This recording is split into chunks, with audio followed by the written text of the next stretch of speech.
Come va lì a casa, Dorothy?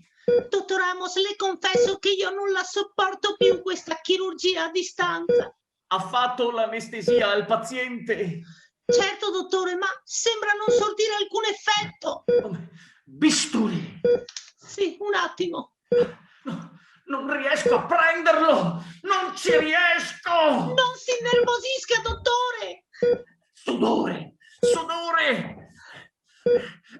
Ecco, va meglio? No, no, continua a cadere, non capisco. Che succede?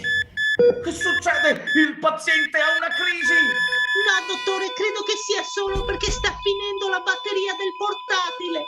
Maledetta CAD! Maledetta chirurgia a distanza!